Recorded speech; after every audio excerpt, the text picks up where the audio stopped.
Meanwhile, India's Foreign Secretary Harsh Vardhan Shringla is addressing the press. Let's listen in to what's being said. ये प्रधानमंत्री के तौर पर Shri Boris Johnson जी की पहली भारत यात्रा है। ये यात्रा ऐसे समय में हो रहा है जब भारत और यूके अपने संबंधों के 75 वर्ष पूरे कर रहे हैं और भारत अपनी आज़ादी की 75वीं वर्षगांठ मना रहा है।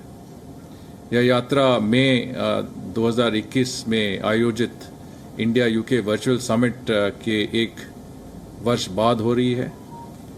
आपको शायद याद होगा, इस वर्चुअल समिट में भारत और यूके ने अपने द्विपक्षीय संबंधों को एक कॉम्प्रिहेंसिव स्ट्रेटेजिक पार्टनरशिप के स्वर पर ले जाने का निर्णय किया था।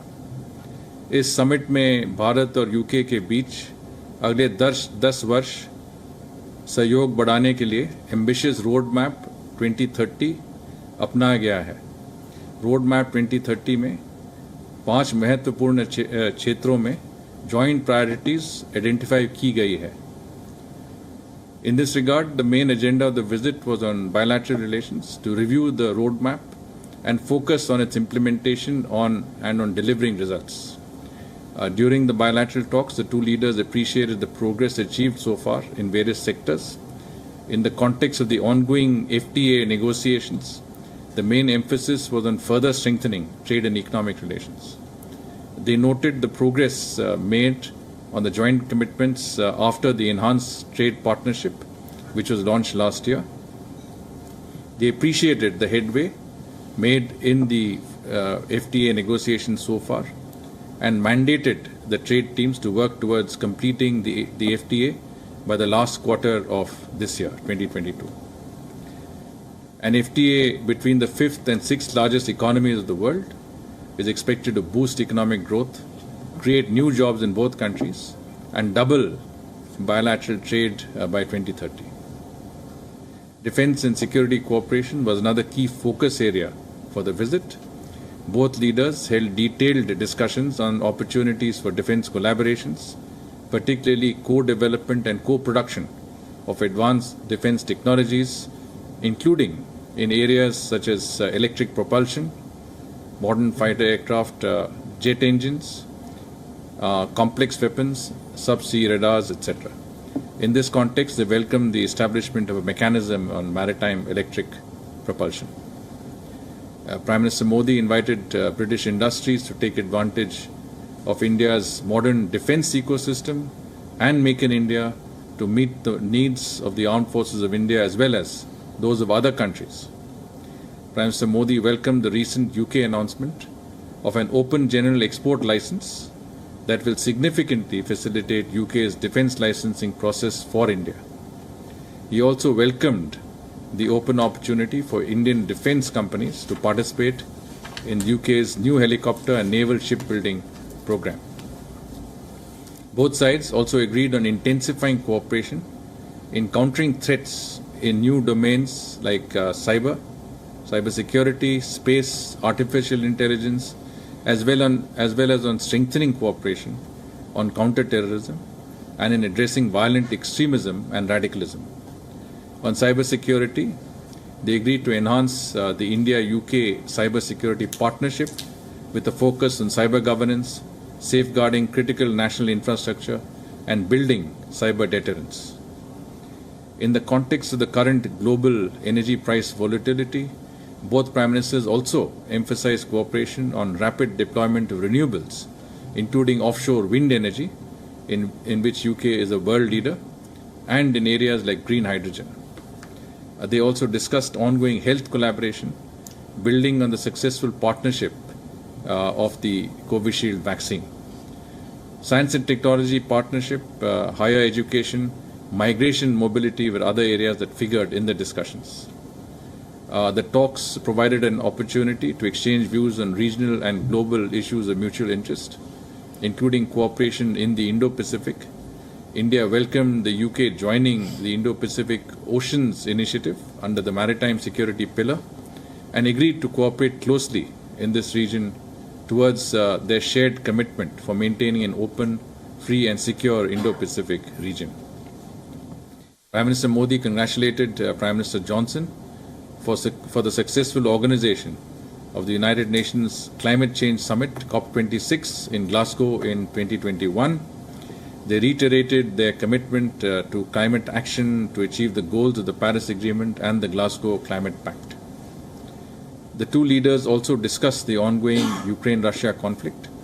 Prime Minister expressed deep concern over the ongoing situation and mounting humanitarian crisis.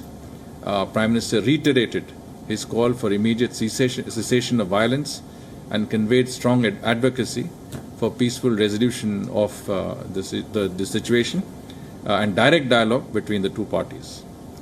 The two Prime Ministers emphasized the importance of people-to-people contacts, in particular academic exchanges and the movement of students between the two countries. The Prime Minister invited UK universities to set up campuses in India and British students to study in India. In terms of outcomes, the two sides exchanged an MOU on implementation of the Global Innovation Partnership and a MOU on cooperation on India's Global Center for Nuclear Energy Partnership. Global Innovation Partnership is a novel development cooperation initiative which India and the UK agreed to co-finance up to $100 billion to support the transfer and scale Indian innovations to third countries that help deliver SDGs and climate-related goals, and in the process make Indian innovations go global. The MOU signed today establishes a new Global Innovation Partnership Fund to implement the program.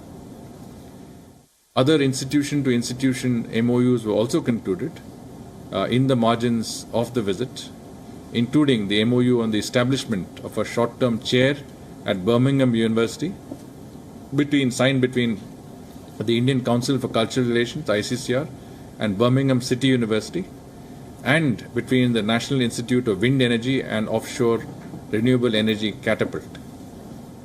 Besides the joint statement, a separate statement on cyber cooperation was also issued, and these would be available in our website shortly. यह यात्रा एक महत्वपूर्ण समय पर हो रही है। Bharat UK द्विपक्षीय संबंधों ने एक नई गति और दिशा प्राप्त की है। यह यात्रा ने अवसर दिया है पिछली वर्चुअल के बाद हुई पहलों को और आगे बढ़ाने का और साथ ही साझा सुरक्षा का, समृद्धि और शेयर्ड सिक्योरिटी एंड प्रोस्पेरिटी के लिए काम करने का। आपको सभी को मैं धन्यवाद देता हूं। We can take some questions. Thank you very much, sir, for your perspective. The same ground rules. Please introduce yourself and your organization. Why don't we start with you?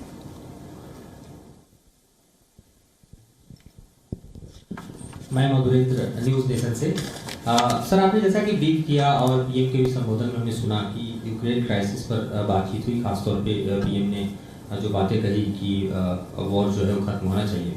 मेरा सवाल ये है कि क्या बातचीत हुई खासतौर पे दोनों ही प्रधानमंत्रियों के बीच में, और क्या बातचीत के दौरान बोरिस जॉनसन की तरफ से क्या ये दबाव भी डाला गया कि भारत जो सैंक्शंस हैं उनको माने रूस के खिलाफ?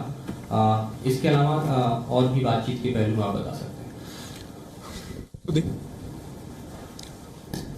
Sir, Shudhiranjan from the Bloomberg, sir. If you could give us a little bit more clarity on the defense cooperation, in particular joint development of the fighters that you spoke about, and also what does India expect UK to be able to do in the Indo-Pacific region, given that its navy is not as big and that it's a country that's far, far away from the Indo-Pacific. I saw another hand there, please. All right, so that, of course, was the presser by India's Foreign Secretary Harsh Vardhan Shringla, where he spoke about the summit-level meeting that took place earlier this morning, where India's Prime Minister Narendra Modi and the British Prime Minister Boris Johnson met and discussed a whole host of different issues. And it's also been decided that the free trade agreement will, of course, be finalized, hopefully by the end of this year. This is what was in fact decided by the two leaders. WION is now available in your country. Download the app now and get all the news on the move.